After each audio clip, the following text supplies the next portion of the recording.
Uma jovem manda uma pergunta aqui. Ela escreveu: Oi, Pastor John. Normalmente sou otimista e cheia de vida, mas ultimamente tem sido uma luta, até mesmo para querer sair da cama de manhã.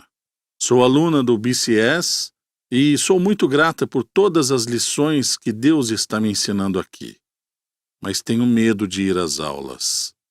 Isso é triste porque me mudei de muito longe para poder vir a essa escola.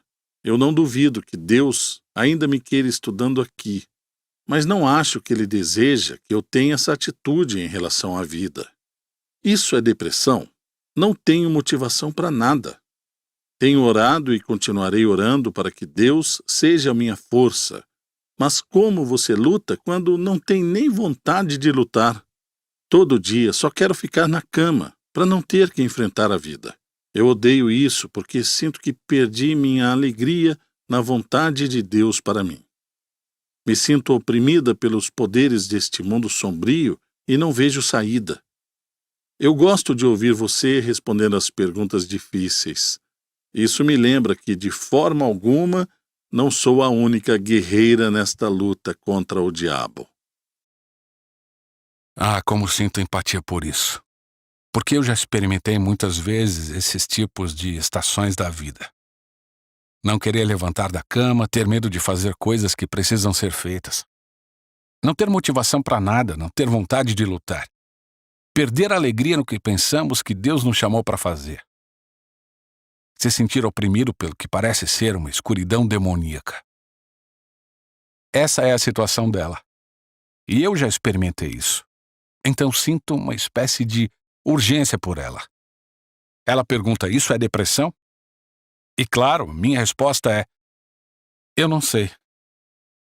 Eu não estou perto da situação o suficiente. Eu não conheço você bem o suficiente. Eu diria a você. Ela não deixou o nome, então não posso mencionar o nome. Se você que mandou essa pergunta tem um histórico de depressão, provavelmente vai saber que tipo de estação é esta. Senão, eu certamente não chegaria a essa conclusão automaticamente. Depressão não é uma coisa simples em preto e branco. Existem muitos degraus de desânimo em um contínuo, até o tipo mais debilitante de depressão. E você certamente vai querer estar alerta a isso. Eu recomendaria, se isso continuar, um check-up físico com um médico, apenas para ter certeza de que não há, por exemplo, mononucleose ou algum tipo de problema nutricional. Somos corpo e alma, e nossos corpos podem nos pregar peças e causar estragos em nossas mentes e em nossos espíritos. Se estivéssemos sentados na mesma sala, eu provavelmente perguntaria a você sobre seus hábitos de sono, de exercícios, alimentação e assim por diante. Existem tantas maneiras pelas quais podemos nos esgotar. E parece espiritual quando também tem raízes físicas. Vou depender de você para conhecer a si mesmo, sua história e sua condição física, e obter a ajuda que você precisa a esse respeito. Mas deixe-me apenas apontar algumas verdades maravilhosas, espirituais, bíblicas e dadas por Deus a respeito de sua ajuda e força neste momento. Você precisa suportar.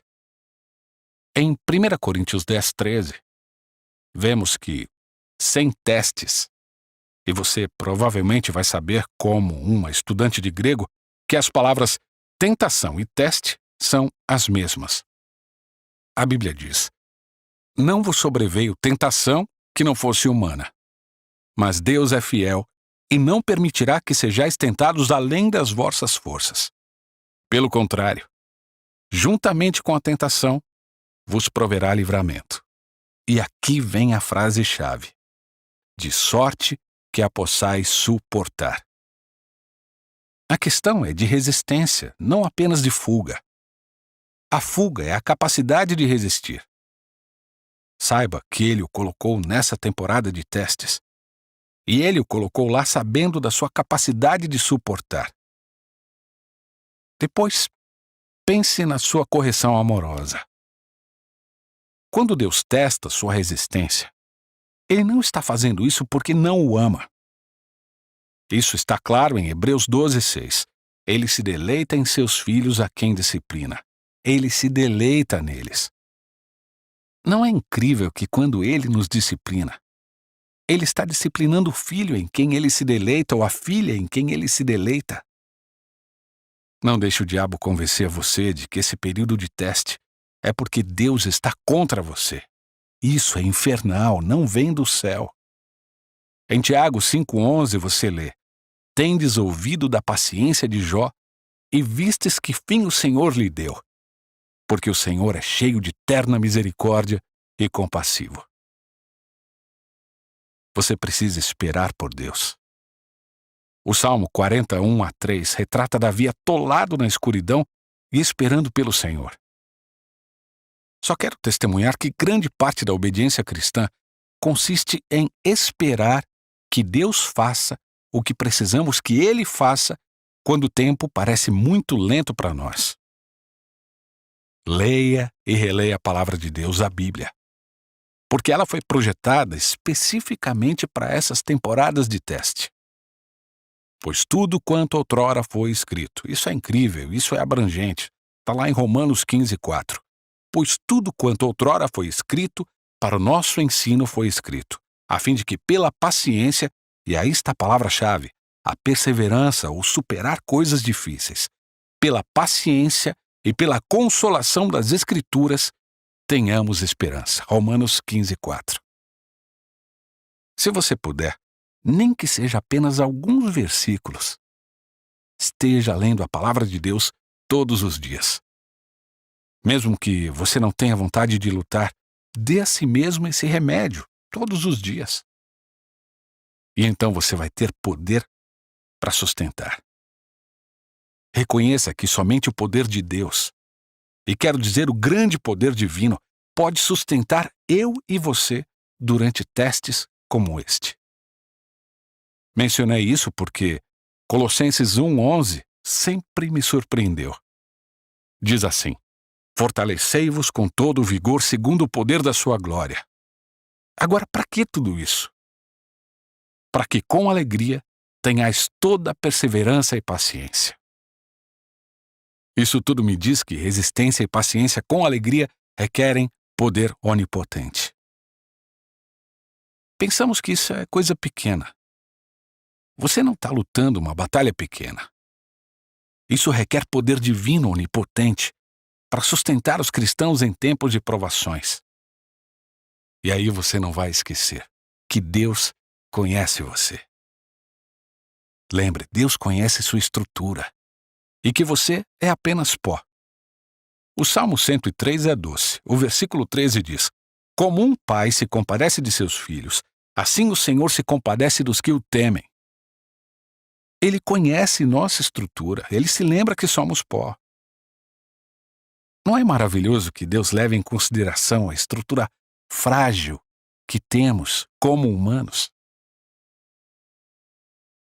E então escreva as promessas de Deus por completo.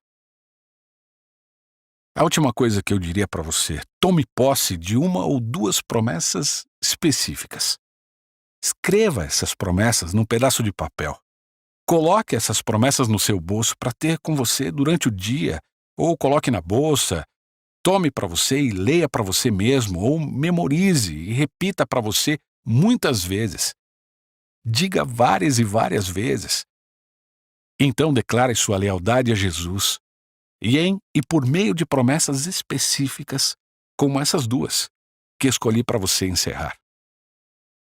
Salmo 139, 11 e 12 diz: Se eu digo, as trevas com efeito me encobrirão e a luz ao redor de mim se fará noite, até as próprias trevas não te serão escuras. As trevas e a luz são a mesma coisa. O que parece escuridão para você não é escuridão para Deus. Ele está na luz brilhante e sabe como cuidar de você. A última promessa está em Isaías 43, 2 e 3. Ouça. Quando pelos rios, eles não te submergirão. Quando passares pelo fogo, não te queimarás. nem a chama arderá em ti. Porque eu sou o Senhor teu Deus, o Santo de Israel, o teu Salvador. Se assim for para Israel, quanto mais para aqueles que estão em Jesus. Essa é minha oração por você. Deus é fiel. Ele vai fazer isso.